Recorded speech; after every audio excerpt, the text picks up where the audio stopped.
तो जय हिंद दोस्तों, स्वागत है आपका अपना परिवार एफएमएससी ग्रुप डिस्कशन में। तो दोस्तों, रोज़ की भांति आज फिर से हम लोग आ चुके हैं होमवर्क थ्रू डिस्कशन करने के लिए। तो दोस्तों, आप लोग को पता ही होगा कि रोज़ क्लास के लास्ट में एक क्वेश्चन पूछा जाता है जिसका जवाब आप लोग को कमेंट बॉक्स में देना होता है। तो कल का क्वेश्चन था कि भूदान आंदोलन से किसका संबंध था, मतलब प्रवर्तक कौन थे। तो इसका आंसर हो जाएगा विनोबा भावे हो जाएगा। इसका आंसर विनोबा भावे हो जाएगा। तो जिसका जवाब दिया गया है, जिनके पहले स्थान पाए हैं मनीष कश्यप जो आरा बिहार से हो जाएंगे, और दूसरे स्थान पर सोनू कुमार हो जाएंगे, तीसरे स्थान पर विक्की राज पटना से हो जाएंगे, और चौथे स्थान रविंद्र सिंह हो जाएंगे, और पाँचवें स्थान पर हमारे डी इंडियन के द्वारा दिया गया था जिनको आप लोग अच्छी तरीके से जानते हैं। तो बने रहिएगा आगे हमारे साथ क्लास में, और लुसेंट से शुरू करेंगे और पूरा करंट से ख़त्म करेंगे आज। और अगर हमारे चैनल पर आप नए होंगे तो चैनल को सब्सक्राइब कीजिएगा, लाइक कीजिएगा और शेयर कीजिएगा, जितना हो सके उतना शेयर कीजिएगा। शुरू करते हैं आज हिस्ट्री चलते हैं। तो आज का पहला क्वेश्चन हो जाएगा, बताइएगा मनोरंजन के लिए सैदबवासी किसका प्रयोग करते थे? मछली पकड़ना, शिकार करना, पशु पक्षियों का आपस में लड़ाना और पास चौपारा खेलना, ये सारी चीज़ का प्रयोग करते थे मनोरंजन के लिए। कौन करते थे? ये सिंधुवासी लोग करते थे। ठीक है, अगला क्वेश्चन बताइएगा, सिंधु सभ्यता का लोग किस प्रकार के बर्तन का प्रयोग करते थे? काली मिट्टी, काले रंग के डिजाइन किए हुए लाल मिट्टी का प्रयोग करते हैं। ठीक है, काली मिट्टी नहीं हुआ, काली रंग से डिजाइन किए हुए लाल मिट्टी। ठीक है, अगला क्वेश्चन बताइएगा, सिंधु घाटी के लोग किससे परिचित नहीं थे? तलवार से परिचित, यानी कि लोहा से परिचित नहीं थे। अगला क्वेश्चन बताइएगा, एकमात्र हड़प्पाकालीन स्थल जिसका निचला शहर भी किले से घिरा हुआ था वो कौन हो जाएगा? कालीबंगा हो जाएगा। कालीबंगा हो जाएगा। ठीक है, अगला क्वेश्चन बताइएगा, कालीबंगा का अर्थ क्या होता है? काली चूड़ी हो जाएगा, काली चूड़ियाँ हो जाएगा। बताइएगा, कहाँ से पूर्व हड़प्पा स्तरों के खेत जोते जाने और अग्नि पूजा की प्रथा प्राप्त हुआ है? ये कालीबंगा से ही मिला है।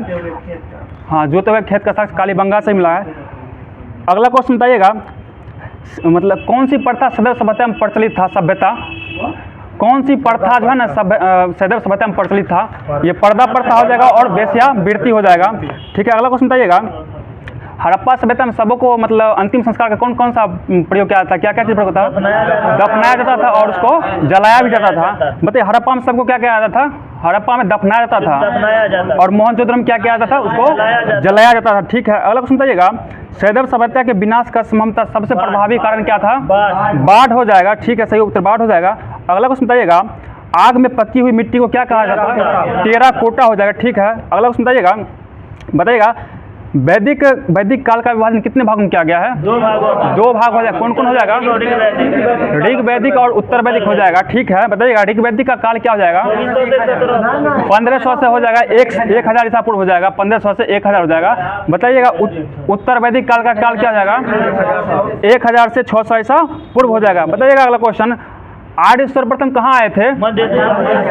पंजाब एवं अफगानिस्तान में बसे थे। ठीक है, बताइएगा, अगला क्वेश्चन बताइएगा, मैक्स मुलर ने आर्यों का मूल निवास कहाँ बताया था? यही मध्य एशिया बताया हुआ है। ठीक है, अगला क्वेश्चन बताइएगा, आर्यों द्वारा निर्मित सभ्यता कौन सी थी? ग्रामीण सभ्यता। वैदिक सभ्यता कहलाई, वैदिक सभ्यता थी। बताइएगा, वैदिक सभ्यता कैसी सभ्यता थी? ये ग्रामीण सभ्यता थी। ठीक है, और आर्यों द्वारा पूछेगा तो वैदिक सभ्यता के द्वारा क्या कहता है? और वैदिक सभ्यता ये ग्रामीण सभ्यता थी। और सिंधु सभ्यता कैसी थी? नगरीय सभ्यता थी। अगला क्वेश्चन बताइएगा, आर्यों की भाषा क्या थी? संस्कृत हो जाएगा, संस्कृत। ठीक है, बताइएगा, आर्य शब्द किसको इंगित करता है? भाषा समूह को इंगित करता है। ठीक है, भाषा समूह हो जाएगा। अगला क्वेश्चन बताइएगा, आर्यों की प्रशासनिक इकाई आरोही क्रम से कितने भागों में है? 5 भागों में हो जाएगा। बताइएगा, कौन कौन हो जाएगा? तो सुन लीजिए, कुल हो जाएगा ग्राम, 20 जन, राष्ट्र हो जाएगा। बताइएगा, अगला क्वेश्चन, ग्राम के मुखिया क्या कहा जाता था? ग्रामीणी कहा जाता था, ग्रामीणी। अगला क्वेश्चन बताइएगा, 20 के प्रधान क्या कहा जाता था? विस्पति हो जाएगा। ठीक है, अगला क्वेश्चन, जन के शासक को क्या कहा जाता? राजन कहा जाता। ठीक है, अगला बताइएगा, राज्य अधिकारियों में प्रमुख कौन होते थे उसमें? पुरोहित और सेनानी। ठीक है, सही जवाब पुरोहित और सेनानी हो जाएंगे। अगला क्वेश्चन बताइएगा, आपको बताइएगा, ठीक है, अलग बताइए, पूर्व में राजा का नाम क्या? पूर्व में राजा को क्या कहा जाता था? सम्राट कहा जाता था। ठीक है, बताइएगा, पश्चिम में राजा को क्या कहा जाता था? सौराष्ट्र कहा जाता था। ठीक है, अगला बताइएगा, उत्तर में क्या कहा जाता था? विराट कहा जाता था। ठीक है, मध्य में क्या कहा जाता था? राजा कहा जाता था, और दक्षिण में भोज कहा जाता था। दक्षिण में क्या कहा जाता था? बोस कहा जाता था। ठीक है, अगला क्वेश्चन बताइएगा, सूत्रथकार व कम्मादी नामक अधिकारी किसे कहा था? रत्नी को कहा था। ठीक है, बताइए रत्नी की संख्या कितना, राजा सहित कितना था? 12 हो जाएगा। ठीक है, अगला क्वेश्चन बताइएगा, दुर्गपति को क्या कहा जाता था? पूरब कहा जाता था, पूरब। ठीक है, जनता गतिविधियों को देख रेख करने वाले को क्या कहा जाता था? इसको कहा था अस्पष्ट, अस्पष्ट कहा था। ठीक है, बताइएगा गोचर भूमि का अधिकारी कौन होता था? ये हो जाएंगे वाजपति हो जाएंगे। ठीक है, अगला क्वेश्चन बताइएगा, अपराधियों को पकड़ने का कार्य कौन करता था? उग्र करता था। सही पकड़े, उग्र हो जाएगा। अगला क्वेश्चन बताइएगा, राजस्व कर एकत्रित करने वाले अधिकारी को क्या कहा जाता था? इसको हो जाएगा भागदू, भागदू कहा जाता था। ठीक है, बताइएगा ऋग्वेद में किसी तरह का न्यायाधीश का उल्लेख था या नहीं था? बताइए तो। नहीं था। ठीक है, अगला क्वेश्चन बताइएगा, राजा को सलाह देने वाली संस्था कौन थी? सभा और समिति हो जाएगी। सभा श्रेष्ठ एवं संभ्रांत लोगों का संस्था, जबकि समिति समान जनता का प्रतिनिधित्व करती थी। ठीक है, अगला क्वेश्चन बताइएगा, सभा और समिति के अध्यक्ष कौन होते थे? सभापति। ईशान कहा जाता था, ईशान कहा जाता था उसको। अगला क्वेश्चन बताइएगा, स्त्रियाँ इसमें भाग लेती थी या नहीं लेती थी? इसमें स्त्रियाँ, सभा और समिति में स्त्रियाँ भाग ले सकती थी वैदिक काल में। ठीक है, अगला क्वेश्चन बताइएगा युद्ध में कबीले का नेतृत्व कौन करते थे? राजा के द्वारा किया जाता था। ठीक है, बताइएगा युद्ध के लिए किस शब्द का प्रयोग किया गया है? गविष्ठ शब्द का प्रयोग है। गविष्ठ का अर्थ क्या होता है? गायों की खोज होती है। ठीक है, गायों की खोज हो जाएगी। ठीक है, बताइएगा दशरथ के युद्ध का वर्णन किस मंडल में मिलता है? 7वें मंडल में मिलता है। और ये किस नदी पर लड़ा गया था? ये परोसनी या रावी नदी, उसी का नाम है रावी। ठीक है, अगला बताइएगा, और यह जो दशरथ युद्ध हुआ था किसके किसके बीच लड़ा गया था? सुदास और एवं 10 जनों के बीच लड़ा गया था। इसमें जीत किसका हुआ था?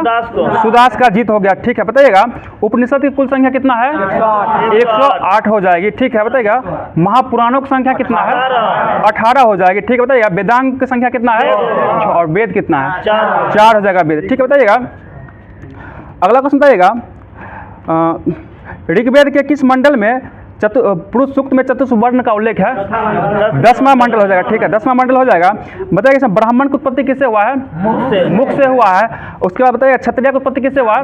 भुजा से हुआ है। और वैश्य का उत्पत्ति जांघ से, और शूद्र का उत्पत्ति पैर से हुआ है। ठीक है, अगला सुनताइएगा, आर्यों का समाज कैसा था? मातृ सत्तात्मक या पितृ सत्तात्मक? ये हो जाएगा पितृ प्रधान था, पितृ प्रधान। वो सिंधु सभ्यता था ना, मातृ सत्तात्मक था, और ये आर्यों वाला समाज पितृ प्रधान हो जाएगा। ठीक है, बताइएगा समाज की सबसे छोटी इकाई क्या होती थी? परिवार या कुल हो जाएगा, जिसका मुखिया कौन होते थे? परिवार, पिता होते थे, और उनको क्या कहा जाता था? कुलप कहा जाता था, कुलप। ठीक है, अगला क्वेश्चन बताइएगा, अलग से बाल विवाह एवं पर्दा प्रथा का प्रचलन था या नहीं था वैदिक काल में? इसमें नहीं था, बाल विवाह और पर्दा प्रथा का प्रचलन नहीं था। ठीक है, बताइएगा अगला क्वेश्चन बताइएगा कि वैदिक काल में स्त्रियों को शिक्षा ग्रहण करने का अधिकार था या नहीं था? इसमें शिक्षा ग्रहण करने का अधिकार था। बताइएगा दर्शन बताइएगा उसका प्रवर्तक कौन है वो बताइएगा। बताइए चाणक्य के प्रवर्तक कौन है? चाणक्य हो जाएंगे। बताइएगा पूर्व मीमांसा के प्रवर्तक कौन है? जैमिनी हो जाएंगे। और उत्तर मीमांसा कौन हो जाएंगे? बादरायण हो जाएंगे। ठीक है, मतलब वैशेषिक कौन प्रवर्तक? वैशेषिक कनाद हो जाएंगे। ठीक है, अब बताइएगा न्याय दर्शन के प्रवर्तक गौतम हो जाएंगे। ठीक है, बताइएगा सांख्य का प्रवर्तक कौन हो जाएंगे? कपिल हो जाएंगे। ठीक है, बताइए योग का प्रवर्तक पतंजलि हो जाएगा। ठीक है, बताइए अगला क्वेश्चन बताइएगा जीवन भर अविवाहित रहने वाली महिला को क्या कहा जाता था? अमाजू कहा जाता था। ठीक है, बताइएगा जीविकापार्जन के लिए वेद वेदांग पढ़ने वाले अध्यापक को क्या कहा जाता था? उपाध्याय कहते थे। ठीक है, बताइएगा आर्यों का मुख्य पेय पदार्थ क्या था? सोमरस। सोमरस किससे बनता था? वनस्पति से बनता था। सोमरस किससे बनता था? वनस्पति से बनता था। ठीक है, अगला क्वेश्चन बताइएगा आर्य जो है ना कितने प्रकार के वस्त्र का उपयोग करते थे? मुख्य रूप से 3 प्रकार करते हैं। कौन कौन हो जाएगा? सुनिएगा, हो जाएगा बांस, अधिबास और उसनीस हो जाएगा। ठीक है, बताइएगा अंदर पहनने वाले कपड़े को क्या कहा जाता था? नीवी कहा जाता था। ठीक है, अगला क्वेश्चन बताइएगा आर्यों के मनोरंजन का मुख्य साधन क्या था? संगीत हो जाएगा। वो तो हो गया हड़प्पा वाला का था, गलती बोल दिए। फिर सुनिएगा आर्यों का मनोरंजन का मुख्य साधन था संगीत, रथ दौड़, घुड़दौड़ इत्यादि, ये सभी चीज था। बताइएगा आर्यों का मुख्य व्यवसाय क्या था? पशुपालन, साथ साथ कृषि भी था। पशुपालन एवं कृषि हो जाएगा। बताइएगा किस भारतीय परमाणुवाद का, किसे भारतीय परमाणुवाद का जनक कहा जाता है? ये कनाद को कहा जाता है, महर्षि कनाद को कहा जाता है। ठीक है, बताइएगा गाय को क्या कहा गया है? अधन्या कहा गया, ना मारे जाने योग्य पशु कहा गया। ठीक है, अगला क्वेश्चन बताइएगा बताइए गाय की हत्या करने वाले या उसे घायल करने वाले को क्या सजा मिलती थी उस समय? देश से बाहर निकाल दिए जाते। मृत्यु दंड या देश से बाहर निकाल दिया जाता था। ठीक है, अगला क्वेश्चन रहेगा, आर्यों द्वारा खोजी गई धातु कौन थी? लोहा। लोहा आर्यों द्वारा खोजी गई धातु। बताइए इसको क्या कहा गया? लोहा को श्याम आयस कहा गया, और तांबा को क्या कहा गया? लोहित आयस कहा गया। ठीक है, लोहित आयस हो जाएगा। बताइएगा कुछ नदी का प्राचीन आधुनिक नाम बोलेंगे, उसका प्राचीन नाम आप लोग को बताना होगा। तो बताइएगा गोमल का प्राचीन नाम क्या हो जाएगा? गोमती हो जाएगा। गंडक का क्या हो जाएगा प्राचीन नाम? सदानीरा। घग्गर का प्राचीन नाम दृष्टदधि। दृष्टधति हो जाएगा। दृष्टधति हो जाएगा। अलग सुनिएगा व्यास का प्राचीन नाम क्या हो जाएगा? विपाशा हो जाएगा। सतलज का प्राचीन नाम शत्रुदी हो जाएगा। और रावी का प्राचीन नाम क्या हो जाएगा? परुष्णी। परुष्णी हो जाएगा। ठीक है, बताइए चिनाब का प्राचीन नाम क्या हो जाएगा? अस्किनी हो जाएगा। ठीक है, झेलम का प्राचीन नाम क्या हो जाएगा? विस्तता हो जाएगा। ठीक है, काबुल का प्राचीन नाम क्या हो जाएगा? कुंभा हो जाएगा। कुंभा हो जाएगा। ठीक है, और कुर्रम का प्राचीन नाम क्या हो जाएगा? कुर्भ हो जाएगा। कुर्भ हो जाएगा। ठीक है, बताइएगा स्वाद का प्राचीन नाम क्या हो जाएगा? सुवस्तु। सुवस्तु हो जाएगा। ठीक है, बताइएगा अलग सुनिएगा व्यापार हेतु दूर दूर तक जाने वाले व्यक्ति को क्या कहा जाता था? पनी कहा जाता था। पनी। अलग सुनिएगा लेन देन में, बताइएगा लेन देन में कौन सी प्रणाली प्रचलित थी? वस्तु विनिमय प्रणाली हो जाएगी। ठीक है, बताइएगा ऋण देकर ब्याज लेने वाले को क्या कहा था? बैकनॉट या सूदखोर कहा था। ठीक है, अलग बताइएगा मनुष्य एवं देवताओं के बीच मध्यस्थ की भूमिका निभाने वाले देवता को क्या कहा गया? अग्नि कहा गया। ठीक है, बताइएगा ऋग्वेद में उल्लेखित नदियों में सबसे पवित्र नदी कौन हो जाएगा? सरस्वती हो जाएगा। बताइए गंगा का ऋग्वेद में कितना उल्लेख है? एक बार उल्लेख है। ठीक है, और यमुना का उल्लेख कितना बार है? यमुना का 3 बार हो जाएगा। बताइएगा सर्वाधिक बार उल्लेखित किस नदी का किया गया? सिंधु नदी का किया गया। सही है। बताइएगा उत्तर वैदिक काल में इंद्र के स्थान पर कौन देवता सबसे प्रिय हो गए थे? प्रजापति हो गए थे। प्रजापति हो जाएगा। बताइएगा विष्णु के 3 पगों का कल्पना का विकास किस काल में हुआ है? उत्तर वैदिक काल में हुआ। ठीक है, बताइएगा उत्तर वैदिक काल में राजा को राज्याभिषेक के समय कौन सा अनुष्ठान किया जाता था? राजस्व यज्ञ किया था। राजसू यज्ञ किया था। ठीक है, ठीक है, अगला सुनिएगा उत्तर वैदिक काल में वर्ण व्यवसाय के बजाय किस तरह बन गया था? जन्म के आधार पर होने लगा था। जन्म के आधार पर। तो दोस्तों हिस्ट्री का, प्राचीन हिस्ट्री का जो भी क्वेश्चन था सारा करवा दिया गया है। अब चलते हैं ज्योग्राफी की ओर। तो ज्योग्राफी में कल जो शुरू किए थे राज्य और उसका राजधानी, उसमें कुछ रह गया था और वहाँ से आज देखेंगे। बताइएगा मध्य प्रदेश राजधानी कहाँ हो जाएगा? भोपाल से। बताइए मध्य प्रदेश के मुख्यमंत्री भी कौन है? मोहन यादव हैं। मोहन यादव हो जाएंगे। राजस्थान का मुख्यमंत्री भजनलाल शर्मा हो जाएगा। ठीक है, राजस्थान का राजधानी कहाँ हो जाएगा? जयपुर हो जाएगा। मेघालय का राजधानी कहाँ हो जाएगा? शिलोंग हो जाएगा। ठीक है, सिक्किम का राजधानी कहाँ हो जाएगा? गंगटोक हो जाएगा। ठीक है, बताइएगा हिमाचल प्रदेश राजधानी कहाँ हो जाएगा? शिमला हो जाएगा। बताइएगा अरुणाचल प्रदेश राजधानी कहाँ हो जाएगा? ईटानगर हो जाएगा। ठीक है, बताइए मिजोरम का राजधानी क्या हो जाएगा? आइजोल हो जाएगा। ठीक है, अगला क्वेश्चन देगा उत्तराखंड का राजधानी कहाँ हो जाएगा? देहरादून हो जाएगा। ठीक है, बताइए गोवा का राजधानी कहाँ हो जाएगा? पणजी हो जाएगा। ठीक है, बताइए झारखंड राजधानी रांची। झारखंड के मुख्यमंत्री कौन है अभी? हेमंत सोरेन हो चुके हैं। ठीक है, नया मुख्यमंत्री बने हैं, ध्यान रखिएगा। बताइएगा छत्तीसगढ़ राजधानी कहाँ हो जाएगा? रायपुर हो जाएगा। और तेलंगाना का राजधानी हैदराबाद हो जाएगा। ठीक है, बताइएगा महाराष्ट्र एवं हिमाचल प्रदेश से क्या राजधानी है? दो राजधानी है। बताइएगा सुन लीजिएगा क्वेश्चन पहले। महाराष्ट्र की शीतकालीन राजधानी कहाँ हो जाएगा? नागपुर हो जाएगा। और इसका ग्रीष्मकालीन राजधानी मुंबई हो जाएगा। ठीक है, बताइएगा हिमाचल प्रदेश की दूसरी राजधानी धर्मशाला। ठीक है, तो बताइएगा कुछ। अब चलते हैं केंद्र शासित प्रदेश की और उसका राजधानी बताना है आप लोग को कहाँ है। बताइएगा लक्षद्वीप की राजधानी कहाँ हो जाएगा? कावारती हो जाएगी। और दिल्ली की राजधानी नई दिल्ली हो जाएगी। ठीक है, अगला क्वेश्चन बताइएगा चंडीगढ़ राजधानी कहाँ हो जाएगी? चंडीगढ़ हो जाएगी। और पुदुचेरी की राजधानी पुदुचेरी ही हो जाएगी। बताइएगा अंडमान और निकोबार द्वीप समूह की राजधानी पोर्ट ब्लेयर हो जाएगा। ठीक, बताइएगा दादर नागर हवेली एवं दमन द्वीप की राजधानी, इसमें दमन दिया हुआ दमन ही हो जाएगा। ठीक है, जम्मू कश्मीर राजधानी कहाँ हो जाएगा? श्रीनगर हो जाएगा। और लद्दाख राजधानी लेह हो जाएगा। ठीक है, चलते हैं कुछ पॉइंट तेलंगाना के बारे में जान लेते हैं क्योंकि वो नवीनतम राज्य हम लोग का तेलंगाना ही है। तो बताइएगा तेलंगाना गठन कब हुआ था? 2 जून 2014। किस राज्य के रूप में हुआ था? 29वां राज्य के रूप में हुआ था। और अब जो है वो 28वां बन चुका है। जब जम्मू कश्मीर को अलग किया गया तो वो 28 नंबर का हो गया। बताइएगा तेलंगाना का राजधानी कहाँ है? हैदराबाद हो जाएगा। ठीक है, बताइएगा तेलंगाना जो क्षेत्रफल का आधार कितना, मतलब क्षेत्रफल का आधार पर किस क्रम का राज्य है? ये 12वां स्थान है। ठीक है, और ये जनसंख्या के आधार पर कौन जाएगा? ये इसमें भी 12वां स्थान पर, क्षेत्रफल और जनसंख्या दोनों के आधार पर कौन स्थान है? 12वां स्थान है। ठीक है, बताइए तेलंगाना का जनसंख्या घनत्व कितना हो जाएगा? 310 व्यक्ति प्रति वर्ग किलोमीटर होता है। अगला क्वेश्चन बताइएगा, तेलंगाना में जिला की संख्या कितना हो जाएगा? 31 हो जाएगा। ठीक है। तेलंगाना में लोकसभा सीट कितना है? 17 और राज्यसभा सीट कितना हो जाएगा? 7 हो जाएगा। ठीक है। बताइए विधानसभा की सीट कितना है? 119 हो जाएगा। 119 हो जाएगा। और विधान परिषद की सीट कितना हो जाएगा? 40। बताइए कितना राज्य विधान परिषद सीट है अभी? 6 राज्य में है। और बिहार में कितना हो जाएगा? 75 हो जाएगा। और कर्नाटक में कितना है? 75 है। महाराष्ट्र कितना हो जाएगा? 78 ही है। ठीक है। और उत्तर प्रदेश में कितना हो जाएगा? 100 हो जाएगा। चलिए ठीक है। तो आगे चलते हैं, अब भारत की जनजाति की ओर चलते हैं। तो ध्यान दीजिए क्वेश्चन पर, यहाँ से कुछ ना कुछ कभी ना कभी क्वेश्चन उठा ही लेता है हर एक एग्जाम में। तो बताइएगा, जनजातीय विकास विभाग भारत सरकार के अनुसार भारत में फिर से क्वेश्चन सुनिएगा, जनजातीय विकास विभाग भारत सरकार के अनुसार भारत में जनजातीय समुदाय की संख्या कितना हो चुका अभी तक में? 550 हो गया। ठीक है। बताइएगा राष्ट्रीय जनजातीय अनुसंधान संस्था कहाँ है? नई दिल्ली हो जाएगा। ठीक है। बताइएगा 2011 के जनगणना के अनुसार जनजातियों की जनसंख्या संपूर्ण भारत जनसंख्या कितना % हो चुका है? 8.6% हो चुका है। ठीक है। बताइएगा जनसंख्या की दृष्टि में सबसे अधिक जनजाति किस राज्य में है? मध्य प्रदेश हो जाएगा। और प्रतिशत में कौन हो जाएगा? मिजोरम हो जाएगा। मिजोरम थोड़ी ना है। हाँ ठीक। प्रतिशत मिजोरम ही है। ठीक सही है। प्रतिशत मिजोरम का 94.4% हो जाएगा। ठीक है। बताइएगा किस संविधान संशोधन द्वारा एक राष्ट्रीय अनुसूचित जनजाति आयोग का गठन किया गया है?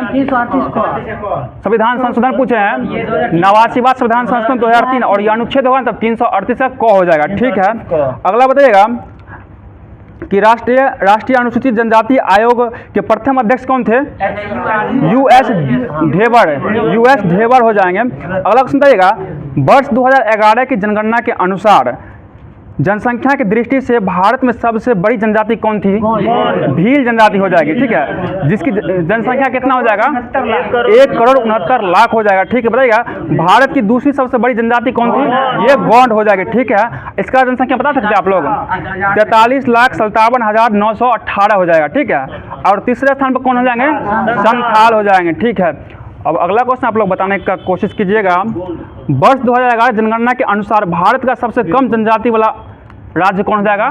मेघालय हो जाएगा। कितना % है इसमें? 2.5% है। 2.5%। और सबसे अधिक कौन हो जाएगा? मध्य प्रदेश हो जाएगा। ठीक है। अगला क्वेश्चन बताइएगा, किस जनजाति को विश्व में सबसे पुरानी जनजाति माना जाता है? जारवा जनजाति को माना जाता है। ठीक है। और जारवा जनजाति भारत में कहाँ पाया जाता है? अंडमान निकोबार द्वीप समूह में पाया जाता है। ठीक है। बताइएगा आदिवासियों के मसीहा के उपनाम से किसे जाना जाता है? ठक्कर बाबा को जाना जाता है। ठीक है। अगला क्वेश्चन बताइएगा, भारत की सर्वाधिक आठ जनजाति किसे कहा जाता है? गोंड को। आठ जनजाति के रूप में गोंड को जाना जाता है। ठीक है। अगला क्वेश्चन बताइएगा, चैंपियन जनजाति कहाँ पाया जाता है? निकोबार द्वीप समूह पाया जाता है। और टोटा जनजाति कहाँ पाया जाता है? तमिलनाडु के नीलगिरी पहाड़ी में पाया जाता है। ठीक है। बताइएगा कौन सी जनजाति दीपावली को शोक के त्योहार मनाता है? थारू जनजाति हो जाएगा। ठीक है। बताइएगा कौन जनजाति है ना मिथन त्योहार को मनाता है? नागा जनजाति मनाता है। ठीक है। मिथन त्योहार नागा जनजाति के द्वारा मनाया जाता है। बताइएगा कौन सी जनजाति द्वारा परिदर्शक पति का अवधारणा पाया जाता है? ये नायर जनजाति में पाया जाता है। ठीक है। अब कुछ जनजाति का नाम बोलेंगे, बताइए किस स्टेट में है वो बताइएगा। बताइए भील किस राज्य में पाया जाता है? भील पाया जाता है गुजरात में पाया जाता है। ठीक है। भील गुजरात में पाया जाता है। बताइए कनोड़ा किस राज्य में पाया जाता है? हिमाचल प्रदेश हो जाएगा। लाखड़ किस राज्य में पाया जाता है? लाखड़ नहीं, मिजोरम हो जाएगा। गारो किस राज्य में पाया जाता है? देखिए गारो, खासी, जंतिया और मिकिर ये सभी जो मेघालय में पाया जाता है। और वहाँ का पहाड़ी के नाम पर रखा गया सबका नाम। ठीक है। ये सब याद रखिए। मेघालय से विशेष करके पूछता है कि गारो, खासी, जंतिया और मिकिर ये जो है ना जनजाति कहाँ पाया जाता है? तो मेघालय में हो जाएगा। बताइएगा कोटा जनजाति कहाँ पाया जाता है? ये तमिलनाडु में पाया जाता है। ठीक है। बताइएगा कोटा जनजाति कहाँ पाया जाता है? ये भी तमिलनाडु में ही पाया जाता है। अगला क्वेश्चन बताइएगा, दिमरा जनजाति कहाँ पाया जाता है? असम में पाया जाता है। ठीक है। अबोर जनजाति भी असम में पाया जाता है। और मिकिर कहाँ पाया जाता है? मेघालय। मिकिर भी असम में पाया जाता है। ठीक है। बताइएगा पाया जाता होगा, लेकिन मुख्य रूप से असम में पाया जाता होगा। ठीक है। अगला क्वेश्चन बताइएगा, संथाल जनजाति कहाँ पाया जाता है? और मुंडा जनजाति झारखंड। और हो जनजाति झारखंड। सुन लीजिएगा संथाल, मुंडा, हो, ओरावा जनजाति ये सब झारखंड में पाया जाता है। बताइएगा वासी जनजाति कहाँ पाया जाता है? लक्षद्वीप में पाया जाता है। और सोमपेन जनजाति कहाँ पाया जाता है? निकोबार में पाया जाता है। तो ज्योग्राफी से जो भी मुख्य क्वेश्चन बन रहा था उसको करवा दिया गया है। आप लोग फिर से कोशिश कीजिएगा क्लास को सुनने का, तो ज़्यादा से ज़्यादा याद हो जाएगा। तो अब आगे चलते हैं इकोनॉमिक्स की क्लास की ओर। गर्मी इतना ज़्यादा हो चुका है कि आप सोच नहीं सकते, इतना गर्मी लग रहा है, फिर भी हम लोग क्लास ले रहे हैं। तो आप लोग एक लाइक ज़रूर कीजिएगा और शेयर भी कीजिएगा। तो बताइएगा मिनी रथ योजना का प्रारंभ कब से किया गया है? 1997 अक्टूबर 1997 से किया गया। बताइए तो इसको कितने वर्ग में बांटा गया है? दो वर्ग में बांटा गया। मिनी रत्न फर्स्ट और मिनी रत्न सेकेंड में बांटा गया। ठीक है, बताइएगा अगला क्वेश्चन बताइएगा सार्वजनिक क्षेत्र की ऐसी कंपनियां जिन्होंने विगत 3 वर्षों में लाभ अर्जित किया हो तथा नेटवर्क धनात्मक रहती हो उसे कौन सा दर्जा दिया गया?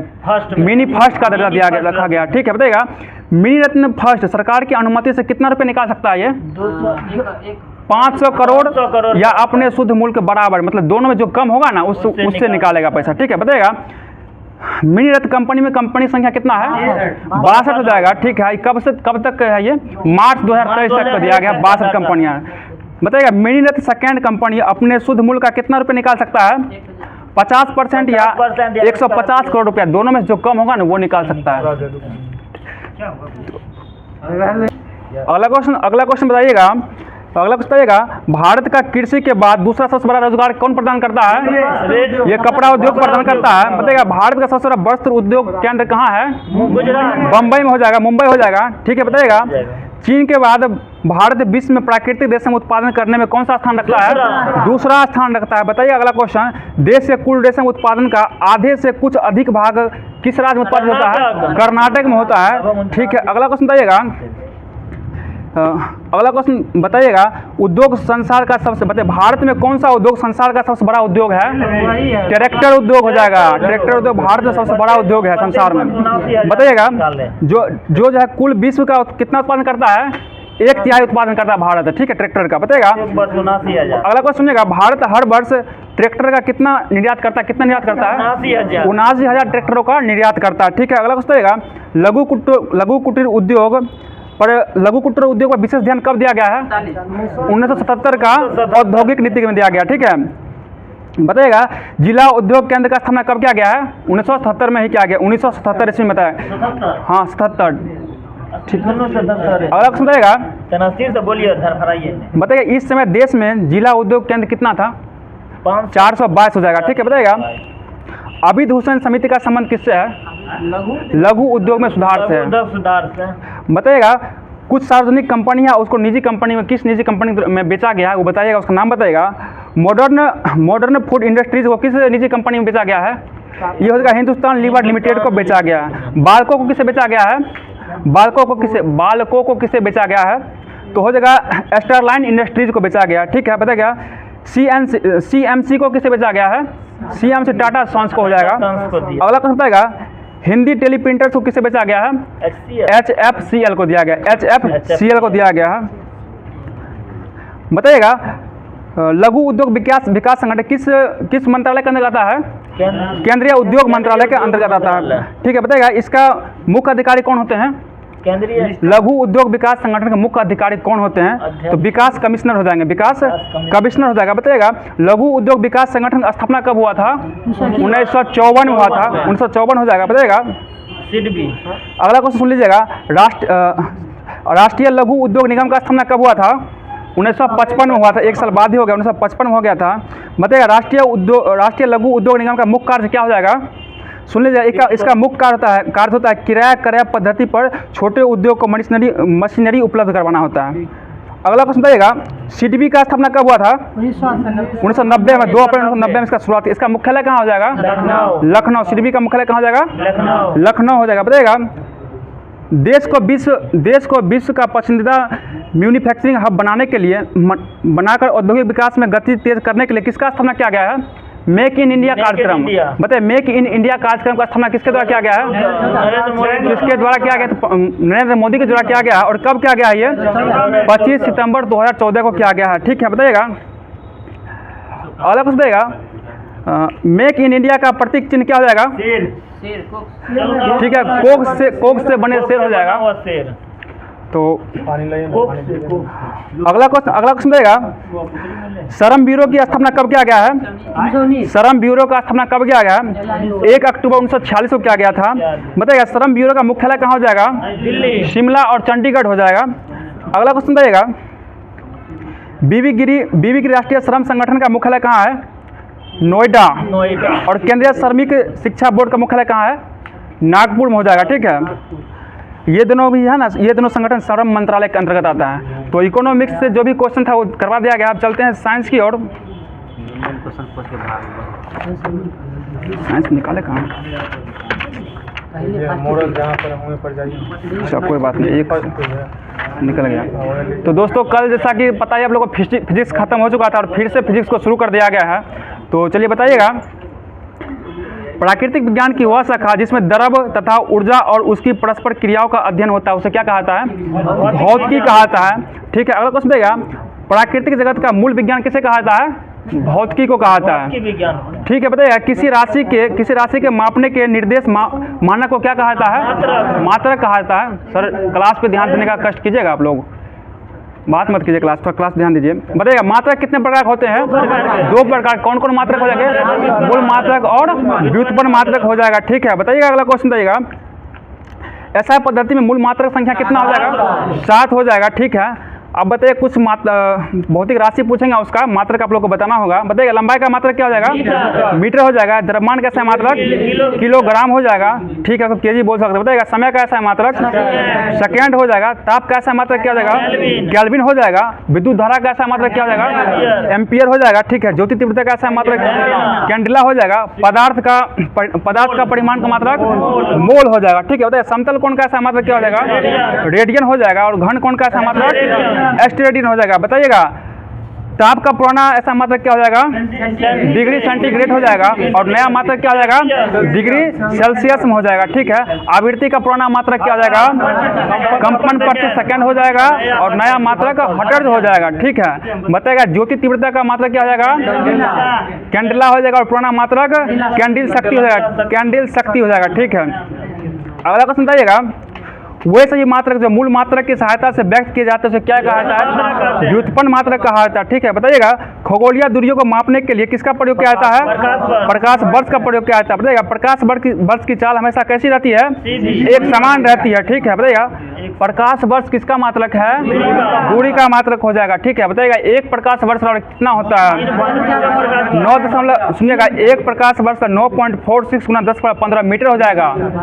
और किलोमीटर में हो जाएगा तो 12 हो जाएगा। ठीक है, बताइएगा दूरी मापने की सबसे बड़ी इकाई क्या हो जाएगी? पार्सेक हो जाएगी। बताइएगा एक पार्सेक बराबर क्या हो जाएगा? 3.26 प्रकाश वर्ष हो जाएगा।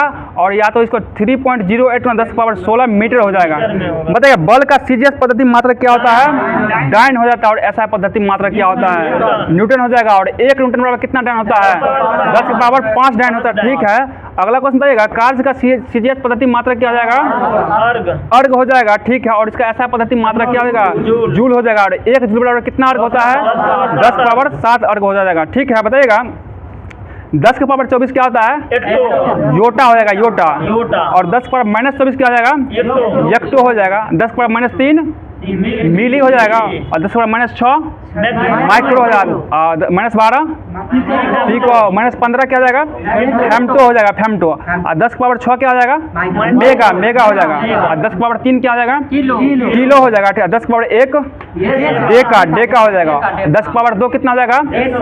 हेक्टो हो जाएगा। हेक्टो। और 10⁻1 कितना हो जाएगा? डेसी हो जाएगा। ठीक है, और 10⁻2 क्या हो जाएगा? सेंटी हो जाएगा। 10⁻3 मिली हो जाएगा। ठीक है, 10⁻21 क्या हो जाएगा? जेप्टो हो जाएगा। ठीक है, 10⁻18 एटो हो जाएगा। एटो। बताइएगा बेग का बीमा क्या हो जाएगा? बीमा सूत्र M0 LT इनवर्स 1 हो जाएगा। ठीक है, और त्वरण का बीमा क्या हो जाएगा? M0 LT इनवर्स 2 हो जाएगा। ठीक है, बल का MLT इनवर्स 2 हो जाएगा। ठीक है, बताइए अगला क्वेश्चन देगा, वह व्यंजक जो यह प्रदर्शित करे कि अमुक भौतिक राशि में कोई भी मूल राशि किस प्रकार संविष्ट है उस राशि को क्या कहता है? बीमीय सूत्र कहा था। ठीक है, कार्य का बीमीय सूत्र क्या हो जाएगा? ML² T इनवर्स 2 हो जाएगा। तो आज भौतिक का फर्स्ट चैप्टर में बहुत कम ही क्वेश्चन बन रहा था, उसको भी करवा दिया गया। अब चलते हैं कम बोलने की है ना। केमिस्ट्री में चलते हैं। अब लगभग केमिस्ट्री भी ख़त्म ही होने वाली है 1 से 2 दिन में। फिर उल्टा देखिए। अगला क्वेश्चन बताइएगा, बताइए कौन टाल्विन के साथ H2 फिर सुनिएगा, कौन टाल्विन के साथ सांद्र H2SO4 एवं सांद्र HNO3 की क्रिया से बनाया जाता है? ट्राइनाइट्रो टाल्विन को बनाया जाता है, ट्राइनाइट्रो टाल्विन, TNT हो जाएगा। ठीक है, बताइएगा TNT का विस्फोटक गति कितना हो जाएगा? 6900 मीटर प्रति सेकेंड हो जाएगा, 6900 मीटर प्रति सेकेंड हो जाएगा। बताइए किसे पिक्रिक अम्ल भी कहा जाता है? TNP को कहा जाता है, ट्राइनाइट्रो फिनॉल कहा जाता है। इसको क्या कहा जाता है? पिक्रिक अम्ल भी कहा जाता है। ठीक है, इसका जो है ना किसके साथ, किस अम्ल के साथ अभी क्रिया करके बनाया जाता है इसको?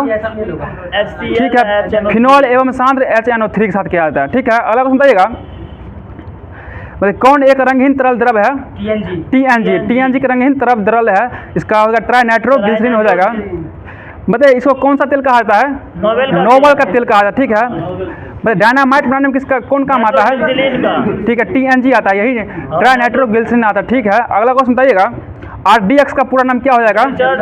रिसर्च एंड डेवलप्ड एक्सप्लोसिव हो जाएगा। ठीक है, एक्सप्लोसिव हो जाएगा। ठीक है, अगला क्वेश्चन बताइएगा, RDX में तापमान एवं आग की गति को बढ़ाने के लिए किसका चूर्ण मिलाया जाता है? नहीं, एल्युमिनियम का चूर्ण हो जाएगा। ठीक है, बताइएगा RDX का विस्फोटक ऊष्मा कितना होता है? 1510 किलो कैलोरी प्रति किलोग्राम हो जाएगा। ठीक है, बताइएगा RDX खोज कब किया गया है? हाँ, 1899 में किया गया है। किसके द्वारा किया गया है? हैंस हेनिंग के द्वारा किया गया है। ठीक है, अगला क्वेश्चन बताइएगा, बारूद का खोज कौन किया है? रोजर ब्रेकिंग द्वारा किया गया है।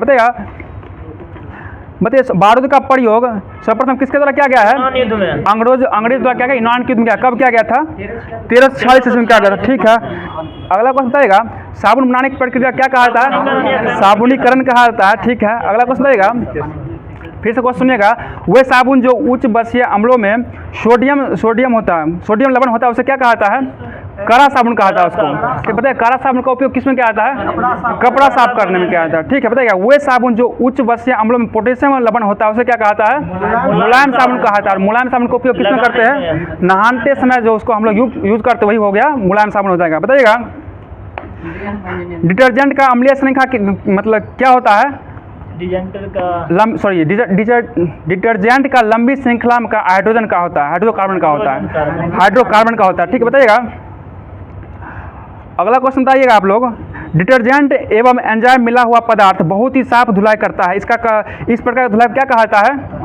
माइक्रो सिस्टम धुलाई कहा था, ठीक है, अगला क्वेश्चन बताइएगा, पानी में साबुन और डिटर्जेंट की मैल दूर करने की क्रिया को क्या कहा जाता है? मिसेल कहा जाता है, मिसेल। ठीक है, अगला क्वेश्चन बताइएगा, सीमेंट का बताइएगा सन 1824 ईस्वी में एक ब्रिटिश इंजीनियर जोसेफ एस्पिडिन ने चूना पत्थर का चिकनी मिट्टी से जोड़ने वाला एक नया पदार्थ बनाया, उसे क्या कहा जाता है? पोर्टेड सीमेंट कहा गया। ठीक है, पोर्टलैंड सीमेंट। ठीक है, पोर्टलैंड सीमेंट हो जाएगा, 1824 ईस्वी में किया गया था खोज। ठीक है, अगला क्वेश्चन बताइएगा चूना पत्थर या खड़िया को मृतिका या शैल के साथ खूब गर्म करने से क्या प्राप्त होता है? सीमेंट प्राप्त होता है। ठीक है, अगला क्वेश्चन बताइएगा सीमेंट प्रमुख रूप से किसका मिश्रण है? कैल्शियम सिलिकेट और एल्युमिनियम सिलिकेट का मिश्रण हो जाएगा। बताइएगा सीमेंट में जिप्सम कितना % होता है? 2 से 3% हो जाएगा। जिप्सम का सूत्र बताइएगा CaSO4 × 2H2O और प्लास्टर ऑफ पेरिस का सूत्र क्या होता है? यहीं पे ½ CaSO4 × ½ हो जाएगा। ठीक है, अगला क्वेश्चन बताइएगा एक अच्छी गुणवत्ता वाले सीमेंट में सिलिकॉन एवं एल्युमिनियम का अनुपात कितना होता है? 2.5 से 4 के मध्य होना चाहिए। ठीक है, अगला क्वेश्चन बताइएगा पोर्टलैंड सीमेंट का मुख्य घटक कौन कौन बताइएगा? Die calcium silicate, try silicate और ट्राई कैल्शियम एल्युमिनियम हो जाएगा। ठीक है, बताइएगा डाई कैल्शियम सिलिकेट कितना % रहता है इसमें? 26% रहता है। ठीक है, बताइए अगला क्वेश्चन ट्राई कैल्शियम सिलिकेट कितना % होता है? 51% हो जाएगा। ठीक है, बताइएगा ट्राई कैल्शियम एल्युमिनियम कितना होता है? ये आपको 11% हो जाएगा। ठीक है, अगला क्वेश्चन बताइएगा मृदा में बाहर से मिलाए जाने वाले गैर रासायनिक पदार्थ जो मृदा को उपजाऊ बनाता है उसे क्या कहा जाता है? उर्वरक कहा जाता है, खाद बोलते हैं इसको। बताइएगा मतलब नाइट्रोजन उर्वरक में कौन सा मुख्य तत्व पाया जाता है? नाइट्रोजन पाया जाता है, ठीक है। बताइए यूरिया में नाइट्रोजन कितना परसेंट पाया जाता है? 40% पाया जाता है, ठीक है। बताइएगा अमोनिया सल्फेट में अमोनिया का मात्रा कितना परसेंट होता है? 25% हो जाएगा, 25%। बताइएगा मतलब अमोनिया सल्फेट का प्रयोग किस भूमि में नहीं किया जाता है?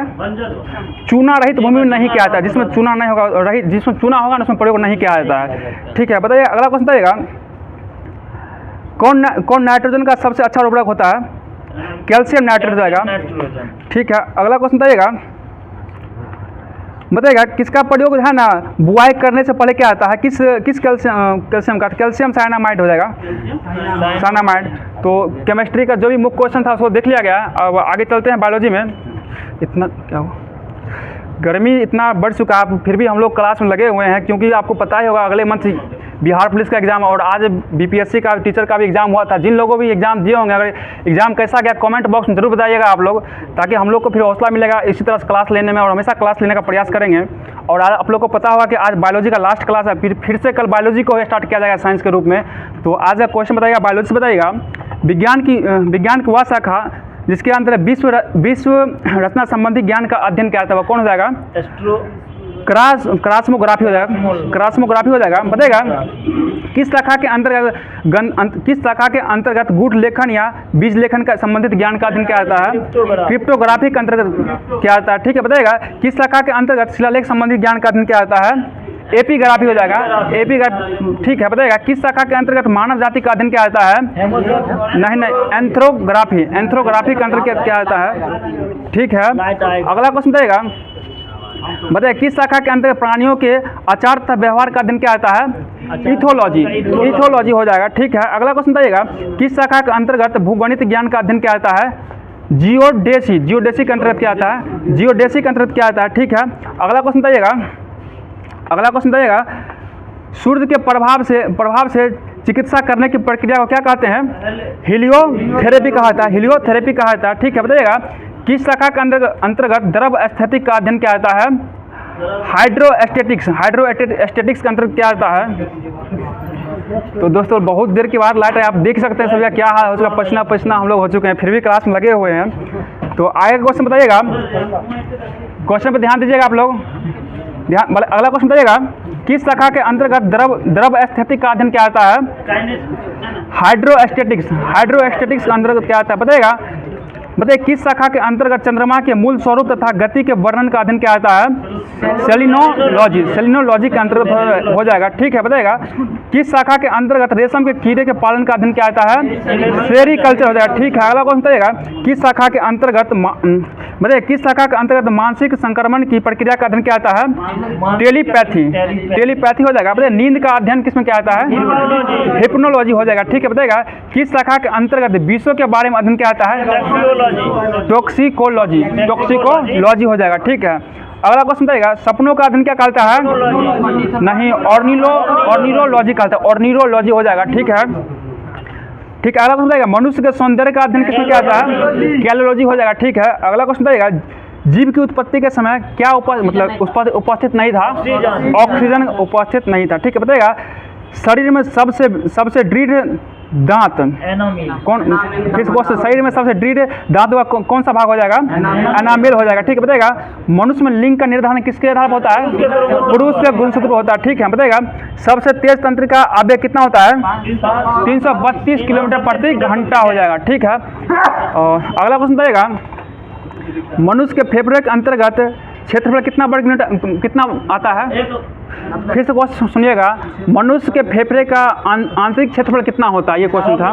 93 वर्ग मीटर हो जाएगा, 93 वर्ग मीटर हो जाएगा। जो शरीर के बाह्य क्षेत्रफल कितना गुना होता है? 40 गुना हो जाएगा, 40 गुना। बताइएगा शरीर के भीतर प्रति लगभग कितना कोशिका नष्ट होती है प्रति सेकंड? 150 सेकंड प्रति सेकंड कोशिका नष्ट होती है, ठीक है। बताइएगा 50 करोड़ लाख है, 150 लाख कोशिका प्रति सेकंड नष्ट होती है, ठीक है। अगला क्वेश्चन बताइएगा स्त्री के गर्भ का भार जिसने कभी संतान जन्म नहीं दिया उसका कितना होता है 50 ग्राम, और संतान को जन्म देने के बाद 100 ग्राम हो जाता है। ठीक है, बताइएगा गुर्दे का भार लगभग कितना होता है 140 ग्राम हो जाएगा। ठीक है, बताइएगा हृदय की रक्त पंप करने की क्षमता कितना लीटर होता है प्रति मिनट 4.5 लीटर हो जाएगा, 4.5 लीटर प्रति मिनट हो जाएगा। ठीक है, बताइएगा छोटी आंत कितना लंबा कितना हो जाएगा 7 मीटर लंबा, और उसका व्यास कितना हो जाएगा 2.5 सेंटीमीटर व्यास, छोटी आंत का व्यास हो जाएगा। ठीक है, बताइए अगला क्वेश्चन, शरीर के भीतर रक्त परिभ्रमण में लगभग कितना सेकंड का समय लगता है 23 सेकंड का समय लग जाता है। ठीक है, अगला क्वेश्चन बताइएगा, अगला क्वेश्चन मनुष्य फिर से बताइएगा क्वेश्चन, संसार का सबसे बुद्धिजीवी होमिनिड कौन हो जाएगा मानव मनुष्य हो जाएगा। ठीक है, बताइएगा सबसे बड़ा समुद्री पक्षी कौन हो जाएगा एल्बाट्रॉस, जिसका पंख कितना फैलाव होता है 10 से 12 फीट, उल्टा नहीं बोल 10 से 12 फीट हो जाएगा। बताइएगा अगला क्वेश्चन बताएगा, बच्चों के हृदय की धड़कन वयस्क व्यक्ति से क्या होता है ज़्यादा हो जाएगा। ठीक है, बताइएगा एक बार सांस लेने क्रिया कितना टाइम लगता है सांस लेने और छोड़ने में 5 सेकंड लगता है, 5 सेकंड, 2 सेकंड निश्वासन में और 3 सेकंड उच्छ्वासन में लगता है। ठीक है, बताइए इस दौरान कितना मिली हवा अंदर जाती है 500 मिली हवा अंदर जाती है, मिलीलीटर वही हो गया। अगला क्वेश्चन बताइएगा, बताइए मनुष्य के शरीर की रुधिर प्रतिदिन लगभग कितना लीटर ऑक्सीजन का वहन करता है 350 लीटर ऑक्सीजन। अगला बताइएगा, बताइए इसमें हेमोग्लोबिन द्वारा ऑक्सीजन कितना परसेंट ले जाया जाता है 97% ले जाता है, हेमोग्लोबिन द्वारा ऑक्सीजन का परिवहन होता है। और रुधिर के द्वारा कितना परसेंट होता है 3% रुधिर द्वारा किया जाता है। ठीक है, अगला क्वेश्चन बताइएगा, शरीर का सामान्य ताप अगर 95 डिग्री फ़ारेनहाइट से गिर जाए तो ऐसी स्थिति को क्या कहते हैं हाइपोथर्मिया कहते हैं, हाइपोथर्मिया कहा जाता है। ठीक है, बताइए नख खुर और सिंग किसका बना होता है केरोटीन ऊतक का बना, किरेटिन ऊतक का बना होता है। ठीक है, अगला क्वेश्चन बताइएगा, जब एक से अधिक जीवों के डीएनए वाले नमूने से जीवों की पहचान करने के लिए बारकोडिंग का उपयोग किया जाता है तो उसे क्या कहता है, उस शब्द को क्या कहा जाता है DNA Meta barcoding, DNA Meta barcoding कहा जाता है। तो दोस्तों आज एक बार फिर से पूर्णतः बायोलॉजी को खत्म कर दिया गया और फिर से कल से इसी को स्टार्ट किया जाएगा। और आप लोग फिर से क्वेश्चन करके कहते हैं लोग कि एक बुक को 10 बार पढ़ना चाहिए, ना कि 10 बुक को पढ़ना चाहिए। अगर 10 बुक को पढ़ने से अच्छा एक बुक को बार बार पढ़ेंगे ना तो हमको उसमें ज़्यादा अच्छा कॉन्फिडेंस आएगा। तो इसीलिए फिर से कल से बायोलॉजी को ही शुरू किया जाएगा। तो कल ही बताए थे कि कुछ ना कुछ थोड़ा सा विधि का भी क्वेश्चन लास्ट में पूछा जाएगा। तो कल प्रथम महिला से पूछा गया था और आज कोशिश करते हैं या प्रथम पुरुष को ख़त्म करने का 5 मिनट में, उसके बाद आपको फिर वो सार संग्रह का बुक करवाया जाएगा। तो बताइएगा क्वेश्चन बताइएगा, भारत का प्रथम गवर्नर जनरल कौन बने थे लॉर्ड विलियम बेंटिक हो जाएंगे। बताइए भारत का अंतिम गवर्नर जनरल कौन थे लॉर्ड कैनिंग हो जाएंगे, गवर्नर जनरल पूछ रहे हैं। और प्रथम वायसराय, अंतिम गवर्नर जनरल प्रथम वायसराय लॉर्ड कैनिंग थे। ठीक है, बताइएगा भारत का अंतिम वायसराय कौन थे, ये लॉर्ड माउंटबेटन थे, लॉर्ड माउंटबेटन थे। बताइए स्वतंत्र भारत का प्रथम गवर्नर जनरल लॉर्ड माउंटबेटन थे, वो प्रथम भारतीय बोला जाएगा तब हो जाएगा। ठीक है, बताइएगा फिर से क्वेश्चन सुनिएगा, स्वतंत्र भारत का प्रथम एवं अंतिम गवर्नर जनरल कौन थे श्री राजगोपालाचारी, स्वतंत्र भारत के पूछ रहे हैं। ध्यान दीजिए क्वेश्चन पर ध्यान दिया कीजिए। बताइए भारत का प्रथम राष्ट्रपति डॉक्टर राजेंद्र प्रसाद हो जाएंगे। भारत के प्रथम प्रधानमंत्री कौन बने थे पंडित जवाहरलाल नेहरू बने थे। ठीक है, बताइएगा भारत के प्रथम मुस्लिम राष्ट्रपति कौन बने थे डॉक्टर जाकिर हुसैन हो जाएंगे। ठीक है, भारत के प्रथम उपराष्ट्रपति कौन थे सर्वपल्ली राधाकृष्णन हो जाएंगे। सरदार वल्लभ भाई पटेल उप प्रधानमंत्री बने थे। अगला क्वेश्चन बताइएगा, प्रथम chief of army air staff कौन थे, प्रथम चीफ ऑफ एयर स्टाफ पूछे air marshal Thomas M Huston हो जाएंगे। ठीक है, अगला क्वेश्चन प्रथम chief of army staff general M Rajendra Singh हो जाएंगे। ठीक है, अगला क्वेश्चन बताइएगा, स्वतंत्र भारत के प्रथम कमांडर इन चीफ कौन हो जाएंगे जनरल करियप्पा हो जाएंगे। ठीक है, अगला क्वेश्चन बताइएगा, प्रथम field marshal general Manik Shah हो जाएंगे। ठीक है, लोकसभा के प्रथम अध्यक्ष कौन थे जीबी मावलंकर, गणेश वासुदेव मावलंकर। अभी कौन बने हैं ओम बिरला कहाँ से है वो कोटा से। ठीक है, कोटा राजस्थान। ठीक है, अगला बताइएगा, भारत के प्रथम मुख्य न्यायाधीश कौन थे हीरालाल जयकानिया हो जाएंगे। ठीक है, बताइएगा भारतीय राष्ट्रीय कांग्रेस के प्रथम मुस्लिम अध्यक्ष कौन हो जाएंगे बदरुद्दीन तैयबजी हो जाएंगे। ठीक है, बताइएगा राष्ट्रीय कांग्रेस सम्मेलन में भारत की स्वतंत्रता का प्रस्ताव पेश करने वाले प्रथम व्यक्ति हसरत मोहानी हो जाएंगे। ठीक है, अगला बताइएगा गोल्डन ग्लोब अवार्ड जीतने वाला प्रथम भारतीय कौन हो जाएंगे AR रहमान हो जाएंगे। ठीक है, बताइएगा अंतरिक्ष में पहुंचने वाले प्रथम भारतीय कौन हो जाएंगे राकेश शर्मा हो जाएगा।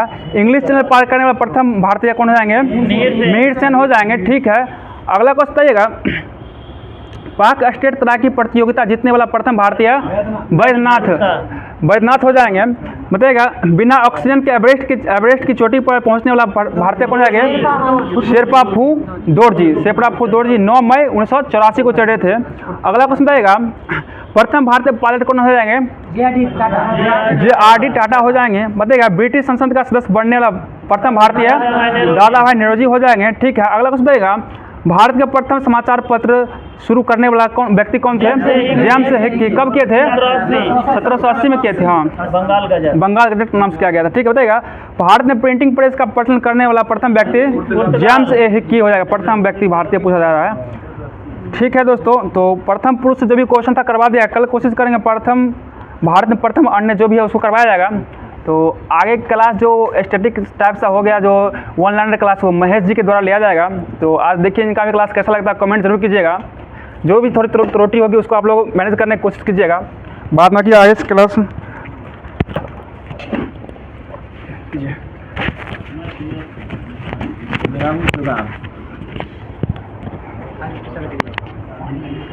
पानी दिए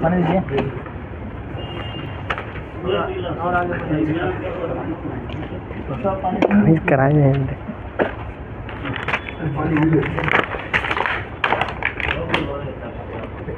तो बोलिएगा, पहला क्वेश्चन, भारत का सबसे बड़ा रबर बांध ये कौन सी नदी बनाया गया? हाल तो बिहार कौन जिला में आती है? गया जिला। और भारत का सबसे दक्षिणी जिला कौन होगा? बिहार का सबसे दक्षिणी जिला कौन होगा? और ठीक है, बिहार में सबसे ज़्यादा गर्मी कहाँ होगा? गया। ठंडा कहाँ होगा? गया होगा। ठीक है, बोलिएगा, बक्सर विद्रोह ये किससे संबंधित है? चीन से। चीन हो जाएगा। बोला, चीन के साथ भारत कितना सीमा बनाती है? 5 राज्य बनाती है। चीन की मुद्रा क्या हो जाएगा? इसकी राजधानी बताइएगा। बीजिंग हो जाएगा। ठीक है, बोलिए, सिंधी भाषा को 8वें अनुसूची में जोड़ा गया। बोलिए, कब जोड़ा गया? 1960। बोलिए, क्या संविधान संशोधन था? ये 21वां संविधान 1960 जो क्या भाषा के रूप में जोड़ा गया है? 15वीं भाषा के रूप में। सुनिएगा क्वेश्चन फिर, सिंधी को 8वीं अनुसूची में जोड़ा गया, जो 21वां संविधान संशोधन 1967 जो 15वीं भाषा के रूप में जोड़ा गया है। बोलिएगा, 71वां भाषा में कितना जोड़ा गया है? नाम बोलिएगा। नमक, नेपाली, मणिपुर और कोंकणी। बोले, 4 भाषा कौन सी संविधान में जोड़ा गया? 92 संविधान संशोधन 71वां नमक जोड़ा गया। नमक, नेपाली, मणिपुर और कोंकणी में 92 होगा। बोडो मास, बोडो। हाँ, ये कब जोड़ा गया है?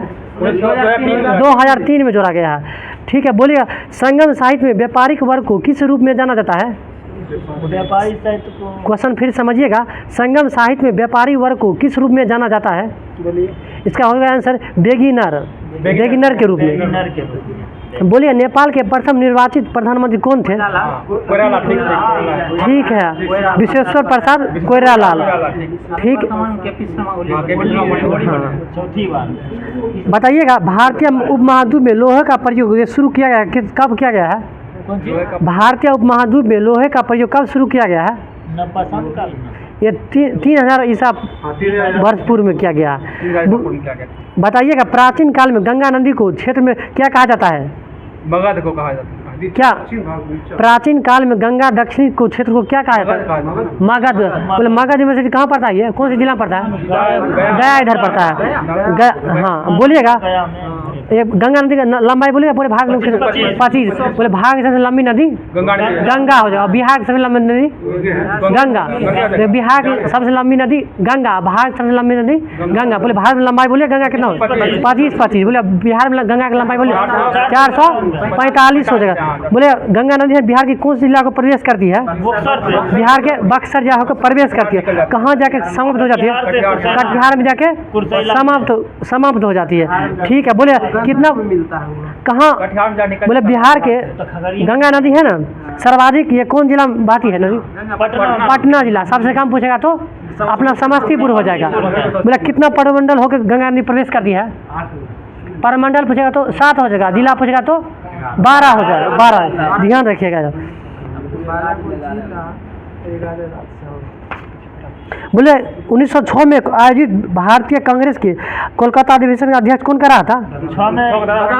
दादा भाई नारोजी करा था। ठीक है, बोले ऑल इंडिया हरिजन संघ 1932 का इसका अध्यक्ष किसके द्वारा किया गया? ठीक है, बोलिएगा। बिहार के प्रथम राज्यपाल का नाम बोलिएगा। बिहार के प्रथम राज्यपाल अंग्रेजी का नाम है, बोलिएगा।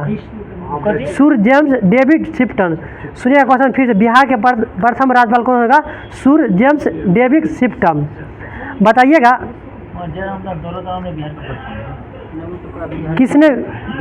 किसने बंगाल में कलहारी बंदोबस्त प्रणाली शुरुआत की है? बेदली था क्या?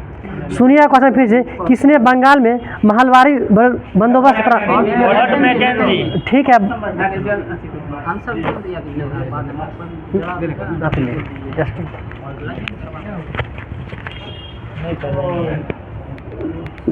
दोस्तों इनसे नहीं हो पाया क्लास, तो आज फिर से मेरे द्वारा क्लास लिया जा रहा है। बताइएगा अबुल कलाम आज़ाद के द्वारा किस पत्रिका का संपादन किया गया है? अल हिलाल किया गया था। ठीक है, बताइएगा अगला क्वेश्चन बताइएगा, ऑल इंडिया हरिजन संघ की स्थापना 1932 में किसके द्वारा किया गया था?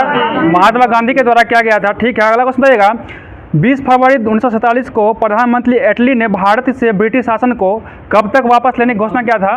जून 1948 तक किया गया था। ठीक है, बताइएगा महात्मा गांधी एंड बिहार, महात्मा गांधी एंड बिहार रेवेन्यूएशन के लेखक कौन है? डॉक्टर राजेंद्र प्रसाद हो जाएंगे। बताइएगा किसने बंगाल में महलवारी बंदोबस्त शुरू किया था? हॉल्ट मैकेंजी द्वारा किया गया था। ठीक है, अगला क्वेश्चन बताइएगा, बताइए बर्ड फ्लू कौन सा हो जाएगा? Bird flu H1N5। हाँ, इस H5N1 इसमें गलती दुआ है, लेकिन H5N1 होता है ना, H1N5। ठीक है H1N5। ठीक है, स्वाइन फ्लू हो जाएगा, बर्ड फ्लू हो जाएगा, वो स्वाइन फ्लू हो जाएगा जो बोल रहे थे। H5N1 स्वाइन फ्लू होता है। H1N1 होता है स्वाइन फ्लू। क्लियर कर लीजिए तो क्लियर। ठीक है, अगला क्वेश्चन बताइएगा, अगला क्वेश्चन, प्रकाश के अवयवी वर्णों में विभाजन को क्या कहा जाता है? विक्षेपण कहा जाता है, विक्षेपण कहा जाता है। ठीक है, बताइएगा अगला क्वेश्चन बताइएगा, प्रथम बार संघर्ष के तरीकों के रूप में स्वदेशी एवं बहिष्कार किसके दौरान आया था? बंगाल विभाजन दौरान आया था। बंगाल विभाजन कब हुआ था? 1905 में हुआ था। बंगाल विभाजन कौन सा चलाया गया था? कौन सा? स्वदेशी आंदोलन चलाया गया। ठीक है, स्वदेशी आंदोलन चलाया गया था। ठीक है, बताइए दिल्ली सल्तनत के दौरान, बताइए दिल्ली सल्तनत दौरान मुकद्दम या चौधरी पद का इस्तेमाल किसके लिए किया जाता था? ग्राम के सरपंच के लिए किया जाता था, ग्राम के सरपंच के लिए हो जाएगा। ठीक है, अगला क्वेश्चन रहेगा, भारतीय संविधान को बनने में कितना समय लगा था? 2 वर्ष 11 महीना 18 दिन का समय लगा था। ठीक है, अगला क्वेश्चन रहेगा, पंचायत समिति किस स्तर पर एक पंचायती राज संरचना का संचालन करता है? ब्लॉक स्तरीय निकाय के रूप में करता है। ठीक है, बताइएगा अगला क्वेश्चन, अनुच्छेद 14 में जो है वो किस देश लिया गया था? विधि के समक्ष समानता जो है किस देश लिया गया था? ब्रिटेन से लिया गया। ठीक है, अगला क्वेश्चन रहेगा, राज्य का मंत्रिपरिषद सामूहिक तौर पर किसके प्रति उत्तरदायी होता है? विधानसभा के प्रति हो जाएगा। व्यक्तिगत रूप से किसके प्रति हो जाएगा? राज्यपाल के प्रति हो जाएगा। ठीक है, अगला क्वेश्चन बताइएगा, 73वां संविधान संशोधन अधिनियम के तहत पंचायती राज संस्थाओं में चुनाव लड़ने के लिए न्यूनतम आयु कितना कर दिया गया है? 21 वर्ष कर दिया। वोट डालने का अधिकार कितना? 18 वर्ष में हो जाता है। ठीक है, बताइएगा भारत की क्षेत्रीय सीमा तट से कितने समुद्री मील तक और फैला हुआ है? 12 नॉटिकल मील फैला हुआ है, 12 नॉटिकल मील हो जाएगा। बताइएगा म्यांमार के साथ भारत कितना राज्य सीमा बनाता है? 4 राज्य। बताइए कौन कौन हो जाएगा? असम नहीं होगा, अरुणाचल प्रदेश, नागालैंड, मणिपुर और मेघालय हो जाएगा। ठीक है, अगला क्वेश्चन बताइएगा, बताइएगा क्षोभ मंडल की औसत ऊंचाई कितना हो जाएगी? 13 किलोमीटर हो जाएगा, 13 किलोमीटर हो जाएगा। अगला क्वेश्चन बताइएगा, कोपेन के वर्गीकरण योजना के अनुसार उत्तर प्रदेश और बिहार में किस प्रकार की जलवायु पाया जाता है? CWG, उष्णकटिबंधीय शुष्क प्रकार की जलवायु होता है, समझे ना, इसको शुष्क लग जाएगा। ठीक है, बताइएगा किसी समुदाय विकास के पहले कार्यक्रम के रूप में स्थापित किया गया है? राष्ट्रीय विस्तार सेवा को, राष्ट्रीय विस्तार सेवा हो जाएगा। बताइए अगला क्वेश्चन है, किस बजट में वित्त मंत्री ने उदारीकृत विनिमय दर प्रबंधन प्रणाली की घोषणा किया था? यूनियन बजट 1992-93 हो जाएगा, यूनियन बजट 1992-93 हो जाएगा। ठीक है, अगला क्वेश्चन रहेगा, फोटो इलेक्ट्रिक उपकरण डिजिटल अनुप्रयोग के लिए किसका उपयोग किया जाता है? वोल्टिक सेल, फोटोवोल्टिक सेल का उपयोग किया जाता है। ठीक है, अगला क्वेश्चन बताइएगा, कौन सा एक रेडियोधर्मी तत्व द्वारा उत्सर्जित धनात्मक रूप से अवशोषित क्या कण है? आवेशित कण अल्फा कण हो जाएगा। अल्फा कण बताएगा। केंद्राभिमुखी बल किसके लिए जिम्मेदार होता है? वस्तु को वृत्ताकार पथ पर गतिमान रखने के लिए। ठीक है, बताइए किस ऊर्जा परिवर्तन में घर्षण बल शामिल होता है? गतिज ऊर्जा से उष्मा ऊर्जा में। ठीक है, अगला क्वेश्चन बताइएगा, अम्ल धातु कार्बोनेट का अभिक्रिया कर कौन सा गैस मुक्त करता है? Carbon dioxide. CO2 carbon dioxide. बताइएगा HCOOH को कौन सा अम्ल कहा जाता है? ऑक्जेलिक अम्ल कहा जाता है। ऑक्जेलिक अम्ल कहा जाता है।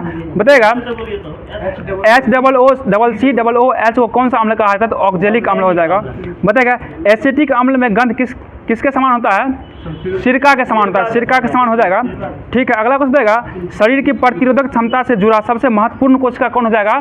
लिम्फोसाइट हो जाएगा। लिम्फोसाइट हो जाएगा। ठीक है, अगला क्वेश्चन बताइएगा, बताइए किसमें परिवर्तन कारण रंध्र खुलते या बंद होते हैं? कोशिका में पानी की मात्रा कम होने के बाद। बताइए क्लोरोफिल सूर्य के प्रकाश के कारण किस तरंग दैर्घ्य का अवशोषित करता है? लाल और नीला दोनों को अवशोषित करता है। ठीक है, अगला क्वेश्चन बताइएगा, किसने चंपारण सत्याग्रह के दौरान बिहार में गांधी जी का जन्म बताया था? बतक मियाँ होता है। और चंपारण सत्याग्रह करने के लिए कौन आमंत्रित किया था?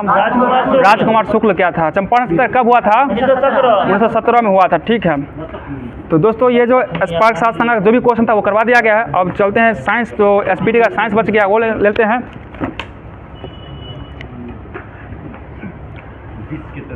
होमवर्क ले क्वेश्चन यही हो जाएगा ना। बताइएगा अनुवांशिकी के जनक किसे कहा जाता है? ग्रेगर मेंडल कहा जाता है। ठीक है, बताइएगा जीन शब्द का प्रयोग किसने किया था? जोहानसन ने किया था। बताइए कौन सा मनुष्य का अनुवांशिकी रोग है? हेमोफीलिया। निम्नलिखित हेमोफीलिया हो जाएगा। ठीक है, ऑप्शनल था, हेमोफीलिया हो जाएगा। बताइएगा जेनेटिक्स नाम किसने दिया है? बेटसन दिया है। बेटसन और मेंडल दोनों दिया है, इसमें दोनों लिखा हुआ है। बताइए जीन का प्रयोग सर्वप्रथम किसने किया था? जोहानसन द्वारा किया गया था। बताइए पुरुष जीन संगठक कौन होता है? XY। महिला में क्या हो जाएगा?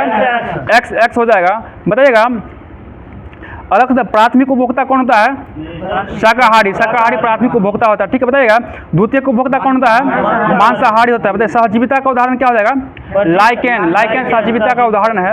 अगला क्वेश्चन आएगा, इकोलॉजी शब्द का सर्वप्रथम प्रयोग कौन किया था? रीटर क्या है? रीटर ने क्या है? हाँ, यहाँ पर रीटर लगाया हुआ, एक मिनट देख लेते हैं।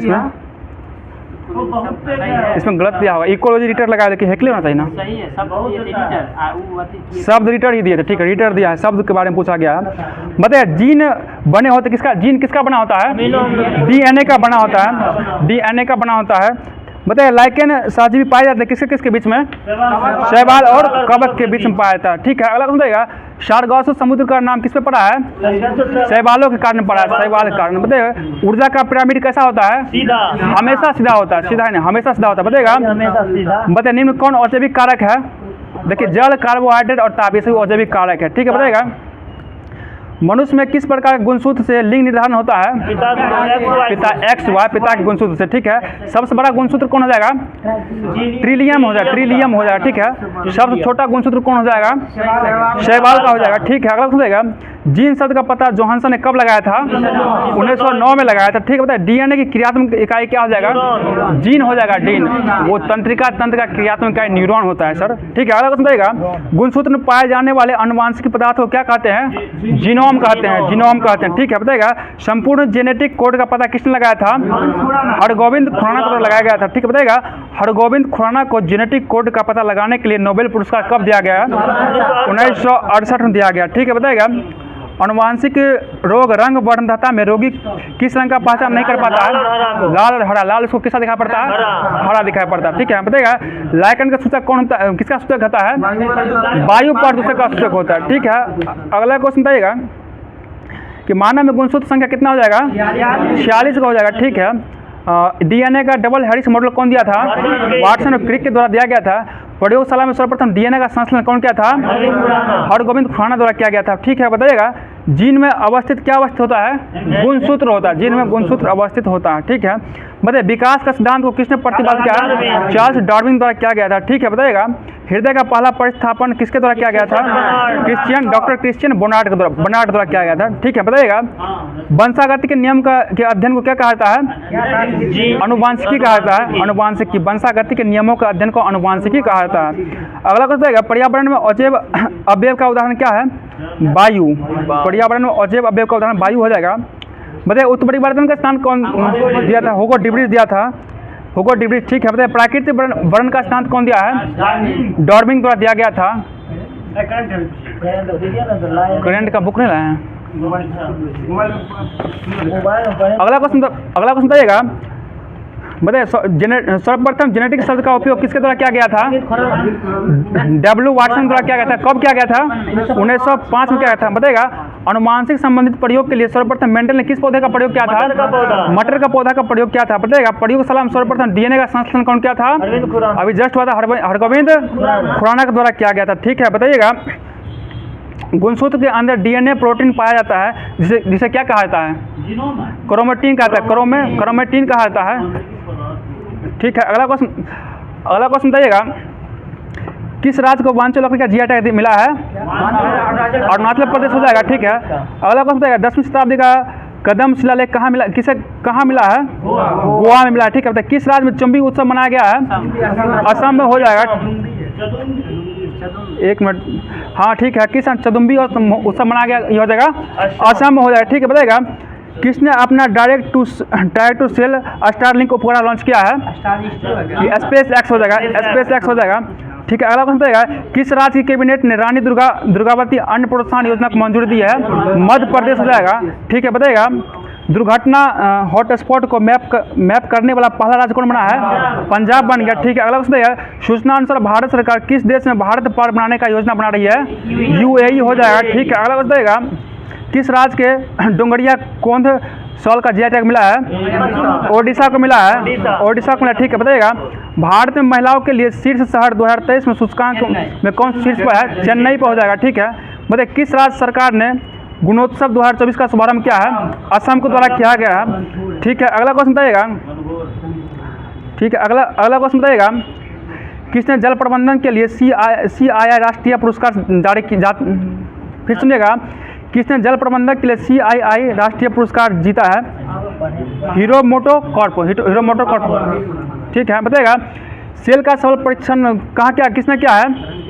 क्वेश्चन इधर था, एक बार फिर क्वेश्चन सुनिएगा किसने अंतरिक्ष में बिजली पैदा करने के लिए ईंधन सेल का सफल परीक्षण किया था? इसरो हो जाएगा। ठीक है, अगला क्वेश्चन आएगा टाटा पावर किस राज्य में 70,000 करोड़ रुपए के निवेश का घोषणा किया है?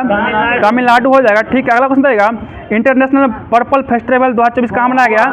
गोवा में मनाया गया है। ठीक है, अगला क्वेश्चन आएगा 9 जनवरी को किसने यूनाइटेड कप 2024 का खिताब जीता है? जर्मनी जीत चुका है। जर्मनी। बताइए ग्रेवियर अटल किस देश का सबसे युवा प्रधानमंत्री? फ्रांस के बने हैं। ठीक है, सब लैंगिक हो जाएंगे। ठीक है, बताइएगा किस राज्य में कॉलेज फंगथांसी मिशन की शुरुआत की गई है?